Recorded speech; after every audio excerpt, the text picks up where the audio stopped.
Hi, in this video we're going to look at my Nikon Z30. You know it's a Z30 because it's written here at this corner Z30, but I just masked my camera out with some black tape just to not let everybody know what I am shooting. So I'll give you 10 reasons why I love this camera, and also I will give you 10 reasons why I don't really like this camera. So to begin, the first item on the I love this camera list is the fact that it has a very portable design. This is a small camera, you can fit in your camera bag very easily, and it will not break your back when you go traveling with it, when you do a city break or when you go hiking. It fits nicely in your hand and you can feel that you have a very good grip on this camera when you hold it by the grip with your hand. Here we have the Nikon Z mirrorless camera lineup. From the left to the right we have the Nikon Z9, Z8, Z7, Z6, Z5, ZF, ZFC, Z50, and at the very right of this lineup you have the Z30 as the smallest camera from the lineup, which also means the most portable out of them all. Number 2 is good build quality. I feel that this camera has been well built. It is made out of plastics, but it is very robust. You don't really feel that it has bad materials to it. It's not flimsy, you don't hear plastic materials bouncing around in the camera, and you can also add extra protection with the help of a silicone case, a cage, and so on and so forth.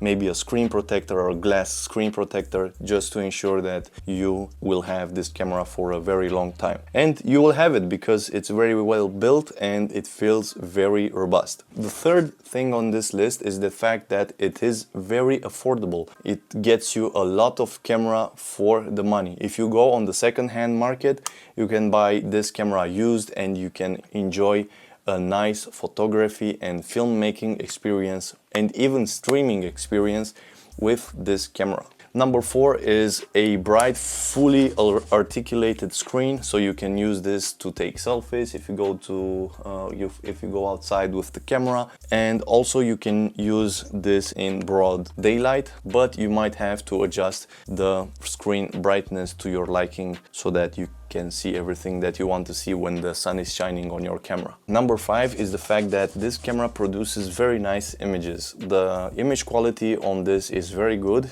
and you get very nice straight out of the camera images. So you have some image profiles on the camera, you can adjust them, you can set them to your liking, you can tweak them, and you can get a very nice image straight out of the camera.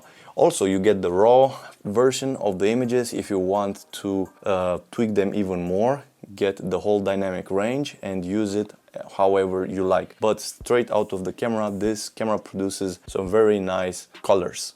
Number 6, this camera has good overall autofocus. It's not the same as a Nikon Z9 or Z8 where you have the top of the line autofocus, but this works well when you are filming yourself, when you are taking pictures.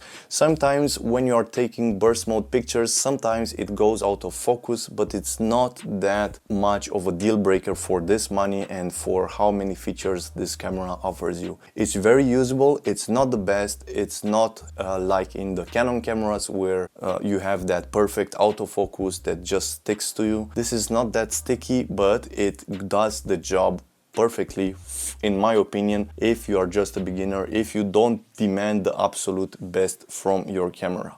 Number 7 is the fact that I can film 4K with this camera, although in just 24 or 30 frames per second. And also I can film slow motion in full HD, so that means 1080 at 120 frames per second, which is really nice if you want some nice slow-mo footage. Even though you might need it in 4K, you can always upscale the video and upscale it to 4K. And many people would not be able to tell the difference between the original 4K and an upscaled 4K video. Number 8 on this list, although other cameras do it, this camera doesn't do it, and that is cropping while using the 4K video recording mode. So if you're recording in 4K, many cameras crop in your image. So for example, I'm doing a Full HD video, then I switch to 4K, the image crop factor increases and I will get a much tighter image as compared to when I'm filming in Full HD. This camera does not do it. If I'm filming Full HD and I'm switching to 4K, the camera crop factor stays the same and it doesn't modify the way the image looks on your screen like other camera models do. Number 9 on this list, which is pretty useful, this camera doesn't have a 30-minute recording limit, so you can record yourself for 2 hours or 5 or how much you need till this camera runs out of storage space basically, or it overheats. And we'll get to the overheating issue in just a second. Number 10 on this list is that you have a nice selection of lenses that you can use. So for example, the F-mount lens selection from Nikon, which is a very comprehensive set of lenses. You can use them on this camera, but you have to use an FT-Z adapter. The Z lens series from Nikon is a mirrorless camera lens line that you can use natively on this camera. But the lens that you need for this camera are not the FX lenses, which is the name for full frame mirrorless lenses. You need the DX lenses if you want to buy a lens for this camera. You can also use the FX lenses on this camera, but it will cost you more money and they are more bulky and don't make the camera more portable. All right, we finished the stuff. We finished the list with the stuff I liked about the camera. Now let's look at the list of things I don't really like about this camera. The first thing I don't like about this camera is that it doesn't have any viewfinder.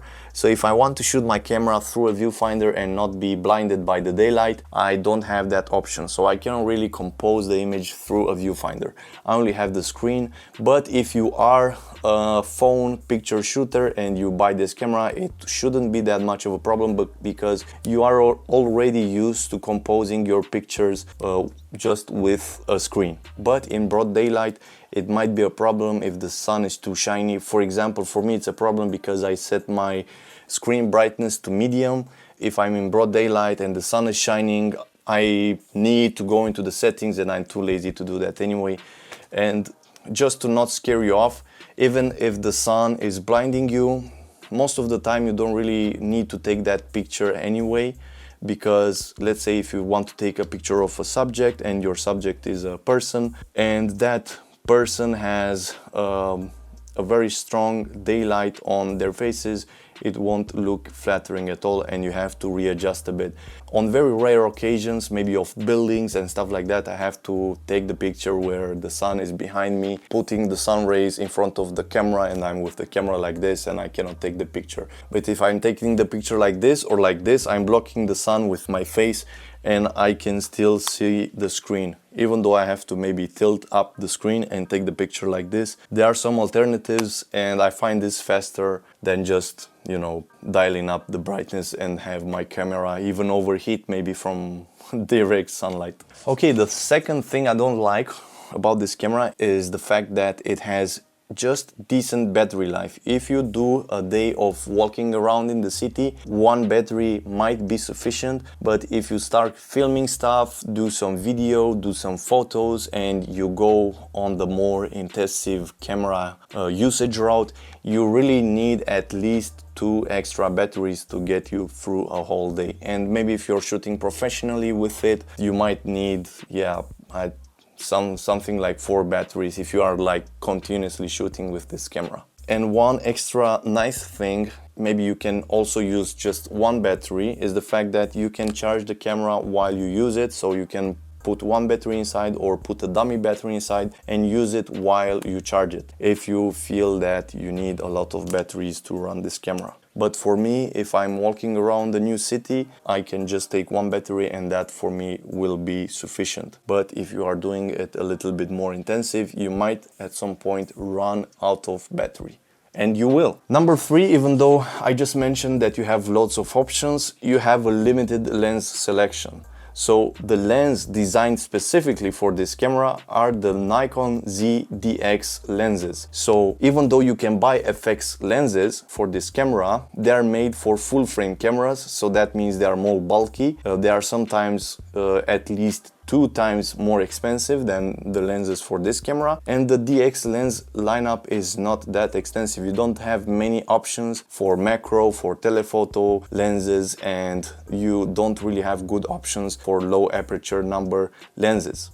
But of course, you can buy an FTZ adapter and use the F-mount lenses, of course. But that means first you need to get an FTZ adapter, get the lens. Let's say you get the 28 f1.4 Nikon F-mount lens, and you put it on your camera and you realize the portability of the camera is gone. So as you see the camera here, if you put the FTZ adapter in this case is just as big as this lens itself. And now imagine you put this FTZ adapter here, I think it's just this thick, and you put the lens on top. You have at the end a big Canon that you pull out of your bag, everybody's looking at you, you are paparazzi, you are in the center of attention. And I think everybody who buys this camera wants to be incognito, wants to be there, wants to take some quick snaps and not have everybody look at him like, oh yeah, he's a big shot photographer and wants to take everybody's picture and post it in the newspaper. Oh, I forgot to mention that the FTZ adapter is about $200 and they don't include it usually, from what I've seen, if you want to buy it together with this camera. Usually this camera is included with a kit lens. The kit lens is great, but I haven't seen the FTZ adapter included. But if you include the FTZ adapter, it might be worth the price. But as I said, the camera will get very bulky. So number 4 on the list, you don't have a microphone output port, so you cannot monitor your microphone audio with this camera on the fly. So if you are a sound engineer or a professional videographer, this might be a no-go for you. My use cases, for me, is just sufficient this microphone input. I can see the microphone input on the camera and I can monitor from there. Of course, if you have any weird noises, you can only hear them properly in post-production, or if you play your video back on the camera and hear it on the camera speakers. Number 5 on this list, which is a bit disappointing but not that much, is that it doesn't film 4K in 60 frames per second. For me, it's not that great of a deal breaker because you can always film in Full HD and then upscale your video if you really need to. Number 6 is the fact that this doesn't have in-body image stabilization, but most of the DX lenses you can buy for this have built-in lens vibration reduction, and it helps a bit. Even though, let's say for example the Sony Alpha 6000 series, it has in-body stabilization, it doesn't really help you that much. What I mean by that is the fact that in-body image stabilization is very good when the camera body is a little bit larger, and then you can really feel the difference. On small camera bodies, it's better to just not care about in-body image stabilization, but if you want a very stabilized footage, you can always buy a camera gimbal and use this camera on a gimbal and you can have very smooth footage. The 7th thing I don't really like about this camera is the fact that it doesn't have a Nikon N-Log or Nikon flat picture profile that you can use later in post-production to further color grade your images, color grade your video, I mean. So for images you have the RAW files, but for video you don't have the RAW file equivalent of a video file. You only have MP4 and MOV. And you have some flat picture profiles, but you cannot tweak them as much as you want and as much as you could a log file, which for me is not a deal breaker because the images and the video out of this camera is excellent. The kit lens is excellent for this camera. It's not a deal breaker for me, but it would have been very nice to have. Number 8 on the list is the fact that this camera overheats in 4K. So what I noticed is that around the 30-minute mark, although you have unlimited recording, this camera starts to overheat in 4K. I read on YouTube that you have to use a high quality SD card and this problem will go away. I have not tested it yet, but I will look into it and see if I can use a better memory card to overcome this issue. Let's see what memory card I have. So I have the Transcend and it's just V30. I think the people recommend V60 and V90 for 4K footage, which is the perfect speed for SD cards. I will try it with the camera in the future when I get hold of those cards, because they are a little bit more expensive, and try to see if it overheats. You can also buy a fan for this camera and put it here, and helps with overheating. But if you want to film an interview which is more than 20 minutes long, I suggest using the camera in Full HD and not 4K, because it will overheat. I guarantee it. If you have a very bad SD card, this camera will overheat in 4K after about 20 minutes. Number 9 on the list is something I would have loved to see on this small camera, is a built-in flash. I don't know, somewhere around here, maybe on the body somewhere, but I don't really miss it, so for me it's not that big of a deal breaker, and I really don't care about an on-camera flash. But if you want something like that, just keep in mind you don't have a camera flash built in on this body. Number 10, this is just nitpicking at this point. This camera has only one SD card slot, so if you are shooting professionally and you like extra redundancy, you only have one camera slot. So yeah, this have been my pros and cons of this camera. At the end of the day, do you like this camera? Have you used it? Leave your opinion in the comments below. I'll be very happy to see what you think about this camera, and give this video a thumbs up, subscribe to the channel, and I'll catch you in the next video. Goodbye.